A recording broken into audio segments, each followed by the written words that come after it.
What ski resort lets you traverse 4 different villages across 150 kilometres of pistes, drops nearly 2,000 metres of vertical, and somehow remains relatively unknown to international skiers? That's Zillertal Arena, and after locals spent 4 days telling me not to miss it, I finally understand why.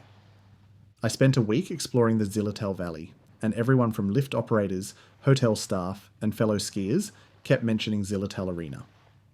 It's the largest connected ski area in the valley, stretching across multiple villages with a mix of traditional Austrian character and surprisingly modern infrastructure. It's not trying to compete with St. Anton's reputation or Lex exclusivity. It just delivers quality skiing without the premium pricing or international crowds. Today's video covers my full-day circuit across the entire resort, from Zell am Ziller through Gerlos to Königsleiten and back. I'll walk through what worked, what challenged me, and that intimidating steep piste I'd been eyeing nervously from the valley road all week. I coined it the white ribbon of death, and I soon found out that it was exactly that. I'll cover the terrain breakdown, snow conditions in February, those brand new lifts they've installed, pricing details, and where I stayed just 15 minutes away. Plus, that mountain restaurant where I had arguably the best lunch of the trip, complete with beer from a 500-year-old brewery. If you've skied Zillertal Arena, drop your thoughts in the comments, particularly what you love or dislike about the resort. And if you find this style of honest resort assessment useful, hit the like button so I know to make more of them. Morning. So today we're starting our day. It's our last day skiing in the Zillertal Valley, which is unfortunate, but we are on continuing the journey off to other amazing places. But I have just gone to the ticket office in Zillertal Arena, got my lift ticket thanks to the marketing team, also got myself a press kit, which is pretty cool. And we are now going to get ready, head up the gondola, and I'm meeting the marketing team up there at 9 AM, and I think we're going to ski around for a bit. She's going to show me the new lifts they have here. They've got 2 brand new lifts that they opened this season, and so it's 8 o'clock in the morning. It's a bit overcast. I can see, I don't know if the bad weather behind me is actually going towards or away from the valley, but any day on the mountain is better than being at work, so let's go. Zillertal Arena ain't no small resort. It's 150 kilometres of marked pistes, serviced by 52 lifts, capable of moving 78,000 skiers per hour. Home to a vertical drop of 1,920 metres from the valley floor at Zell am Ziller to the summit of the Übergangsjoch, ranking among some of Austria's most significant vertical offerings. The terrain spreads across 4 distinct base villages. Zell am Ziller is the western section and main entry point for those in the Zillertal Valley. Gerlos is the central hub of the resort and home to an adorable Austrian village. Königsleiten is at the eastern edge with remote alpine terrain. Hochkrimmel is opposite the Königsleiten area and is home to more family-friendly terrain. This layout means you can base yourself anywhere and still access everything, though completing the full end-to-end circuit and back requires commitment. As I discovered across 15 different lift rides throughout the day and more than 50 kilometers of skiing. With fewer than 10 days on skis in my life, I'm hardly qualified to assess all of the terrain, but I'm able to review the resorts based on my personal experience. When it comes to beginner terrain, there are 2 distinct pockets at Zillertal Arena. The arena centre above Gerlos is by far the best zone to start. If you are new to skiing or snowboarding, the terrain is mellow and there are magic carpets plus 2 express 6-packs, plus there is where most of the ski schools operate. Rather than relegating beginners to limited slopes at base level, Zillertal Arena places them mid-mountain with proper snow, and they also get to enjoy the views of the mountains. The beginner blue runs around Arena Centre are mellow and wide. I lapped them myself a few times just for the scenery and to give my legs a break from more demanding terrain. The 30% of blue rated terrain is distributed intelligently across the resort, creating natural progression paths. I watch families with kids working from gentle slopes to slightly more challenging blues as their confidence build. The other pocket of terrain is the Hochkrimmel zone, which I sadly did not make it to on this one-day trip, but looking at the trail map, it's got a ton of blue trails with express lifts, magic carpets and T-bars. I will 100% be making a trip to this zone when I hopefully am back at Zillertal Arena this coming winter. Any beginner looking for a long drawn-out cruiser can take the number 18 piste above Zell and Ziller, the 34 to 32 in Gerlos, or the 53 to 55 trails over in Königsleiten, all of which cover around 800 meters of vertical descent. If you're a solid intermediate who enjoys long cruising runs, this allocation of 59% red-rated terrain will keep you occupied for days. These aren't short connectors. They're proper descents that are well pitched, consistently groomed, and some extend for kilometres.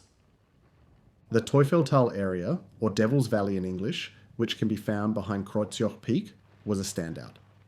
Despite being just one lift ride from busy central areas, it feels oddly isolated and peaceful, like you've somehow escaped resort boundaries without actually doing so. The team at the brand new Zillertal 8-seater lift mentioned it only opened this season. It's weird to say, but it had that new car smell, which I assume is from the fancy leather bucket seats, which this lift is home to. Oh, and it's worth mentioning they are heated too. It's common in Europe, but oh so needed when those storm cycles roll through. Run 39 connecting to 40A and 38 between Königsleiten and Gerlos was another highlight. Perfectly pitched for maintaining speed without getting uncomfortable, with continuous views throughout the 900-meter descent.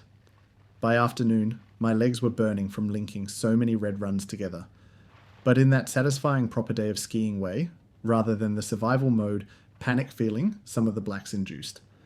Over in the Zell and Ziller part of the resort, it feels like the whole front side is red runs galore. I only rode a few of them, as I was with Tamara from the marketing department, exploring the new lifts and hearing about what makes Zillertal Arena unique. But with 16 individual red runs and countless express lifts in this one pocket, it's going to be hard-pressed to get bored at Zillertal Arena. Black-rated terrain comprises just 11% of the mountain, so Zillertal Arena isn't competing for extreme terrain credentials. That said, what's available here challenged me significantly, and at times had me questioning several life choices. The most notorious is piece number 10 from Wiesenalm down to Zell am Ziller. I'd been eyeing this run all week from the Valley Road, where it appears as a thin white line slicing down the mountainside. It's 2.9 kilometres of steep skiing with 1,000 metres of drop. By the time I hit it in late afternoon, massive moguls had developed and the snow had turned slushy at lower elevations. For someone with my limited experience, it was seriously intimidating, and I took a couple of tumbles on the way down without shame. I personally believe you don't get better at skiing without falling over. Plus, if you are someone who judges others on how they ride, you'll need to check yourself. I also somehow ended up on Black 33A in the Gerlos section earlier in the day. Still uncertain if I misread the map or just wasn't paying attention, which became a, well, I'm committed now, type of a situation. Similarly, piece 36 caught me off guard with how suddenly it plunges into the valley. From conversations with more experienced skiers on lifts, the blacks here aren't Austria's steepest, but they compensate with length and sometimes challenging snow conditions. I avoided off-piste entirely, though apparently decent powder stashes exist if you know where to look after fresh snowfall, and based on what I could see from the chairlifts, the terrain looks sick. 5 countries in 3 weeks, 1 phone, 0 connection issues. People said, "Good luck with your phone connection," when I shared my European ski itinerary. Little did they know, I had the perfect travel companion. Roamless and their eSIMs. The ultimate travel hack for the modern-day ski explorer. I went from Australia to Singapore to Germany to Austria and back to Abu Dhabi. My phone seamlessly connecting to local networks without even lifting a finger. No more hunting for local SIM cards at every new country. No more shocking roaming charges from your local provider. No more, "Sorry, I was out of service" excuses. Just download the app once, activate your eSIM in minutes, and watch as Roamless does the rest. Because skiing in Europe doesn't stop at the borders of each country, neither should your connection. Use code SNOWSTASH for $5 USD free credit. Roamless eSIMs. Connectivity without boundaries. My February 2025 visit featured fairly typical conditions for that period. Light snow was falling as I rode the morning gondola, with clouds obscuring everything above approximately 2,300 metres. Locals confirmed this is common. high peaks often sit in clouds while mid-mountain areas remain clear. The grooming quality throughout the resort was excellent. Even late in the day, most runs maintained great condition, except for that challenging number 10 piste back to Zell, which had developed properly intimidating moguls and slushy sections by the time I tackled it. Given the 580 to 2,500 metre elevation range, Zillertal Arena maintains reasonably reliable snow coverage. Upper areas, particularly around Königsleiten and Übergangsjoch, hold snow well throughout the season thanks to higher elevation. The resort has invested heavily in snowmaking, covering most major runs to ensure village connections even during leaner snow years. For anyone hunting powder, Timara from the resort mentioned that areas around Übergangsjoch and the back bowls of Königsleiten tend to hold fresh snow longest after storms. The season typically operates from early December through mid-April, with January through early March offering the most reliable conditions. The 52 lift network struck me as surprisingly modern, with many feeling brand new. Timara mentioned over 160 million euros had been invested in infrastructure over recent decades, and that investment is visible across the mountain. I experienced the brand new 8-person Capuans Express, which only opened last season at a cost of 12 million euros. It moves at 6 meters per second, noticeably faster than older systems, and had that pristine, just installed feel. The new Teufeltal lift in Devil's Valley similarly felt fresh and modern, as it should, as it had only been going for a few months. The number of gondolas throughout the resort stood out. Constantly removing and reattaching skis is mildly annoying, but it's valuable in poor weather, and with the heated cabins and seats, it's nice to get warm from time to time. When I reached Übergangsjoch at 2,500 meters, everything was obscured by clouds with terrible visibility, but gondolas kept running where chairlifts might have closed. The system is designed efficiently for moving around, though I should mention that completing the full circuit from one end to the other and back, as I did, requires serious commitment. I took at least 15 different lifts throughout the day to complete the journey across all 4 villages and return. Cost-wise, Zillertal Arena felt reasonable compared to other resorts. Whilst I was lucky enough not to pay for my lift pass, thanks to Mara, it does cost around 54 to 64 euros for a day pass. This pricing is in line with most of the resorts in the region and significantly cheaper than skiing or riding in Australia or North America. Plus, when you look at the terrain, infrastructure, and overall experience, I'd say it's personally a bargain. Multi-day passes offer the best value, with 6-day passes going for around 300 euros. If you're spending more than a few days in the valley, get the Zillertal Super Ski Pass. For marginally more than the standard pass, you gain access to all 4 major ski areas in the valley: Zillertal Arena, plus Mayrhofen, Hochzillertal Hochfügen, and Hintertux Glacier. It's a single card that you can use, and you don't need to buy or get separate lift tickets. The food options on the mountain exceeded my expectations. After skiing Mayrhofen and Hintertux earlier in the week, I found Zillertal Arena's restaurants had more character. They felt like actual Austrian mountain huts rather than generic cafeterias. My favourite spot was an umbrella bar just below the Moseltret Express lift that Tamara had recommended. From outside, it looks like a typical umbrella bar, but inside reveals a massive restaurant with a huge sunny patio offering ridiculous views of surrounding peaks, including Reichenspitze at 3,303 metres. I had their schnitzel because when in Austria, paired with a Zillertal Weissbier from a local brewery that has been operating since 1500. That's not a typo. The brewery is literally over 500 years old. They were playing perfect chill-out music that matched the atmosphere, and as clouds cleared, I could have sat there all afternoon. Throughout the day, I passed various other mountain huts that looked inviting, many with sun terraces filled with content skiers. The noticeable thing is how many seemed family-run rather than corporate operations. You get authentic Tyrolean hospitality that adds significantly to the experience. I mean, look at where I had my morning coffee in Gerlos. Does it get any more Austrian than this? One practical note is that bathroom facilities are mainly concentrated around lift stations and restaurants rather than scattered throughout runs. Worth considering when planning coffee and beer consumption. I stayed at Hotel Tipoch in Stum, about 15 minutes drive from the Ziller lifts. It was comfortable, authentically Austrian, and significantly cheaper than staying in resort villages. The morning drive was straightforward to any of the resorts, and if you want to stay really local, Zillertal is a 3-minute drive, or a 10-minute walk from the hotel. If you're budget conscious, but still want that Austrian guesthouse experience, villages like Stum, Kaltenbach or Fügen could save considerable money.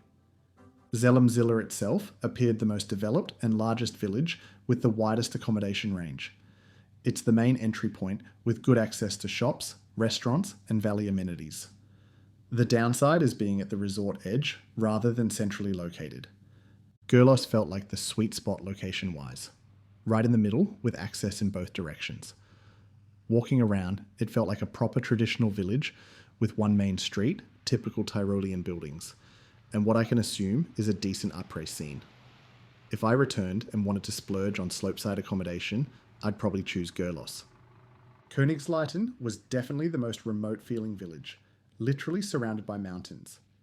If you want to feel like you've escaped civilization, this is your location. Higher elevation means better snow reliability, but limited amenities. I didn't visit Hochkrimmel personally, but from what I gathered, it's the most secluded option and popular with families seeking a quiet environment. Much of the accommodation throughout the area consists of family-run guest houses rather than large hotel chains, especially in smaller villages. Many offer half-board options with breakfast and dinner included, which can represent good value considering Austrian restaurant prices. Zillertal Arena sits in the Zillertal Valley in Western Austria. I found it surprisingly accessible, even as a foreign visitor. I flew into Munich, the closest major international airport, and rented a car for my Austrian ski road trip. The drive from Munich took about 2 hours, mostly on excellent German and Austrian highways. You could also fly into Innsbruck if you were taking an intra-Europe flight, which is closer at about 45 minutes by car. Having a car made exploration way more convenient, but it's not essential. The valley has excellent public transport. The Zillertal Railway connects Jenbach, which is a station on the main Innsbruck-Salzburg rail line, with Zell and frequent buses serving all resort villages. Several people I chatted with on lifts had come without cars and were managing fine. If you do drive, roads up to all 4 base villages are well maintained. Just confirm your rental car has winter tyres. They're legally required in Austria during winter conditions. Mine did, and I didn't need chains during my February visit, but having them available isn't unreasonable. One nice feature is the free resort shuttle buses connecting all villages. This means even if you're staying in one village, you can easily explore others for dining or après without driving. By the time I descended that intimidating number 10 piste at day's end, my legs were completely cooked, but I had this ridiculous grin on my face. I'd just skied across an entire Austrian resort and back, something I wasn't certain I could manage when starting the day. Zillertal Arena doesn't have the international reputation of St. Anton or Kitzbühel, and I had heard of this resort, however not often heard other people mention it. But that's partly its appeal. This massive, well-maintained resort somehow operates under the international radar while delivering everything you actually want from an Austrian ski holiday. The thing that stood out most was how it accommodates basically everyone. My beginner intermediate ability was stretched in the best way possible, but I saw families with small kids having equal amounts of fun on gentler slopes. And those endless red runs?